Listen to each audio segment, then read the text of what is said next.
Bharatiya Janata party का शासन जहाँ जहाँ पर है वहाँ पर अशांति है और सरकार अमूमन उससे मुंह मोड़ लेती है। नूह में, मेवात में ये हिंसा होने से रोका जा सकता था। हमें ये जानकारी है कि प्रशासन के पास पहले से इनपुट्स थे इस तरीके के तो प्रशासन अगर चाहता तो रोक सकता था, लेकिन भारतीय जनता पार्टी जहाँ भी शासन में है वहाँ पर अशांति है, लोगों को आपस में अलग अलग वर्गों को आपस में लड़ने दिया जाता है, सरकार कई बार मुंह मोड़ लेती है। अपील करूँगा सरकार से कि जो भी कदम उठाना है तुरंत शांति बहाली होनी चाहिए। नमस्कार, पंजाब केसरी टीवी में आपका स्वागत है। और जिस तरीके से कल मेवात में आगजनी हुई और यहाँ तक कि 2 होमगार्ड की जान चली गई और बहुत से लोग अस्पतालों में अभी इलाज करवा रहे हैं, तो उसी के मद्देनज़र राजनीतिक दलों की भी प्रतिक्रियाएं आनी शुरू हो गई हैं और उसी प्रतिक्रिया को लेने के लिए हम पहुँचे हैं आम आदमी पार्टी के सीनियर वाइस प्रेसिडेंट अनुराग ढांडा के पास। अनुराग ढांडा हमारे साथ हैं, उनसे बात करते हैं कि वो इस घटनाक्रम को किस नज़रिए से देखते हैं। अनुराग जी, कल जिस तरह से नूह में, मेवात में या गुड़गांव आसपास जिस तरह की घटनाएं हुई, उसे किस नज़रिए से देखते हैं? देखिए, मैं सबसे पहले तो सबसे शांति बनाए रखने की अपील करूंगा और मैं गुजारिश करूंगा सबसे कि हम सदियों से साथ रहते आए हैं, किसी अफवाह में नहीं आना चाहिए और सबको मिलजुल के एक दूसरे का अगर हाथ पकड़ के चलेंगे तो इससे बाहर आ सकते हैं इस सिचुएशन से। प्रशासन की इस वक्त पूरी हेल्प करनी चाहिए कि शांति की बहाली दोबारा से हो सके, उसके लिए प्रयास करना चाहिए। और मुझे पता लगा है कि मीटिंग्स हो भी रही हैं और उसका प्रयास किया जा रहा है। तो निश्चित तौर पे बहुत ही चिंताजनक स्थिति है और सरकार का लॉ एंड ऑर्डर का फेलियर भी है। ये सही समय नहीं है ये बात बोलने का, इस पे बाद में तफ्तीश से बात करेंगे, लेकिन पहली नज़र में लॉ एंड ऑर्डर का फेलियर नज़र आता है क्योंकि ये तो सबको मालूम है कि वहाँ पर इंटेलिजेंस के इनपुट्स थे कि इस तरह की कुछ गड़बड़ हो सकती है। सरकार चाहती तो इसको रोक सकती थी, लेकिन मणिपुर देख लीजिए या हरियाणा देख लीजिए, भारतीय जनता पार्टी का शासन जहाँ जहाँ पर है वहाँ पर अशांति है और सरकार अमूमन उससे मुंह मोड़ लेती है। लेकिन अनुराग, क्योंकि सारा मामला, क्योंकि हर साल ये यात्रा होती है, पहली बार इस तरह का इंसिडेंट देखने को मिला है और मोनू मानेसर का नाम आने के बाद इस तरह का ये घटनाक्रम हुआ। मोनू मानेसर जिस तरह से सोशल मीडिया पर आया और उसने अपनी बात रखी तो वहाँ पर एकदम माहौल ख़राब हुआ है। देखिए, मैं फिर वही कहूँगा कि प्रशासन के पास इनपुट्स अगर थे, इंटेलिजेंस इनपुट्स थे तो प्रशासन को सख्त कदम उठाने चाहिए थे। अभी प्रशासन को सख्त कदम उठा के वहाँ पे शांति रिस्टोर करनी चाहिए, वापस से यथास्थिति को बहाल करना चाहिए जैसे पहले स्थिति थी।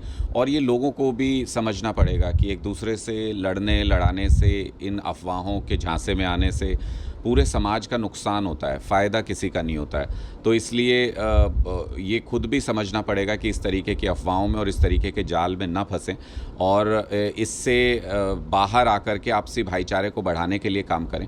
और एक बार फिर मैं यही अपील करूंगा कि शांति भी बनाए रखें और प्रशासन भी कोशिश करे कि जितना जल्दी हो सके जो प्री सिचुएशन है उसको रिस्टोर करें और उसके बाद इसकी तफ्तीश करें, अच्छे से जाँच करें कि एक्चुअल में हुआ क्या था, कौन दोषी है। दोषियों के खिलाफ कड़ी कार्रवाई होनी चाहिए। विश्व हिंदू परिषद के जो सुरेंद्र जैन हैं, काफ़ी बड़े लीडर हैं विश्व हिंदू परिषद के, हमने उनसे बात की। उनका ये कहना था कि ये एक प्री प्लान्ड था और कई महीनों से इसको लेकर के तैयारी चल रही थी और उन्होंने यहाँ तक कि मामन खान जो विधायक हैं उनके ऊपर आरोप लगा दिया कि वो इस पूरी साजिश के पीछे। देखिए, ऐसे समय में किसी भी धार्मिक संगठन के किसी बयान पर रिएक्ट करना मैं उचित नहीं समझता हूँ। इस वक्त तो प्रायोरिटी ये है कि शांति बहाल की जाए और सारे लोग मिलजुल के ये प्रयास करें कि कैसे दोबारा से पूरे प्रदेश में, उस पूरे इलाके में शांति वापस आ सकती है, व्यवस्था वापस स्थापित हो सकती है। ये प्रशासन का काम है कि वो जांच करें, चीज़ों को सही तरीके से देखें और जो दोषी हैं उनके खिलाफ सख्त कदम उठाएं। क्या प्रशासन चाहता तो रुक सकता था? क्योंकि बहुत थोड़ी फोर्स बताई जा रही है और इनपुट्स थे कि ऐसा हो सकता है, बहुत थोड़ी फोर्स वहाँ पर लगाई गई। देखिए, हम तो बार बार कह रहे हैं, प्रशासन चाहे, सरकार चाहे तो मणिपुर में भी हिंसा रोकी जा सकती है। प्रशासन चाहता तो ये हिंसा होने से भी, नूह में, मेवात में ये हिंसा होने से रोका जा सकता था।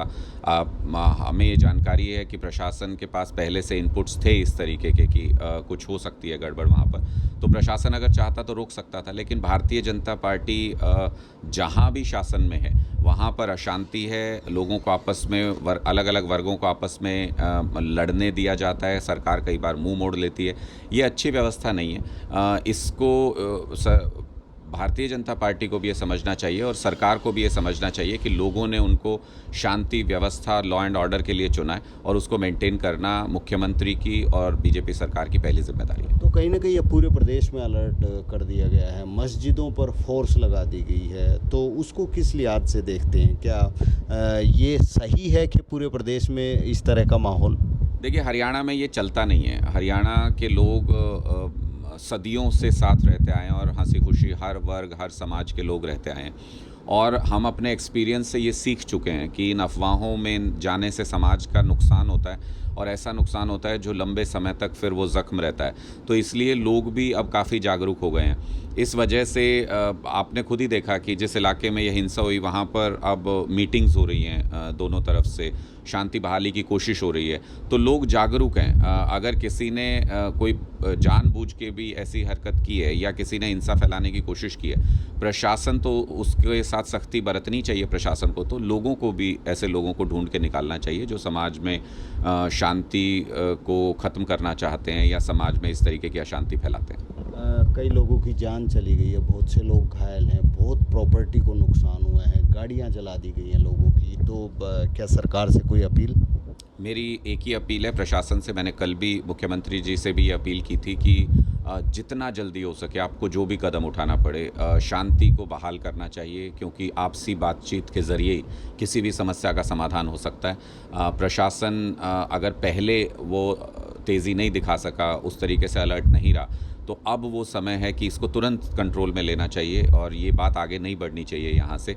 ये जिम्मेदारी मुख्यमंत्री की और भारतीय जनता पार्टी की सरकार की है। कानून व्यवस्था को स्थापित करे रखना, बनाए रखना, ये सरकार की पहली जिम्मेदारी है, क्योंकि किसी भी कोई भी जीवन जीने के लिए किसी भी व्यक्ति के लिए यही सबसे पहला सिद्धांत है कि उसके आसपास में शांति हो, वो शांत माहौल में कानून व्यवस्था के दायरे में रहे। तो इसको मेंटेन करना सरकार की जिम्मेदारी है। मैं अपील करूंगा सरकार से कि जो भी कदम उठाना है तुरंत शांति बहाली होनी चाहिए और दोनों पक्षों को आपस में बातचीत के ज़रिए इसका कोई समाधान निकालना चाहिए इमीडिएटली और उसके बाद इन्वेस्टिगेशन करके जो भी दोषी हैं उनके खिलाफ सख्त कार्रवाई होनी चाहिए। तो अनुराग ढांडा से हमने बात की, हालांकि वो राजनीतिक दल से संबंध रखते हैं, लेकिन शायद इस मामले में उन्होंने कोई राजनीतिक बात नहीं की और लोगों से अपील की है कि इस मामले में शांति बनाए रखें और सरकार से भी वो ये अपील करते हैं कि जल्द से जल्द लोगों से बातचीत करके प्रशासन का सहारा लेकर के उस क्षेत्र में शांति हो और जो भी इस मामले में दोषी है उसके खिलाफ सख्त कार्रवाई होनी चाहिए। रोहतक से मैं दीपक भारद्वाज, पंजाब केसरी टीवी। हमसे जुड़े रहने के लिए हमारे YouTube चैनल को सब्सक्राइब करें और नई वीडियो की नोटिफिकेशन के लिए बेल आइकॉन को दबाएं। अगर आप ये वीडियो Facebook पर देख रहे हैं तो लाइक जरूर करें और ज्यादा से ज्यादा शेयर करें। धन्यवाद।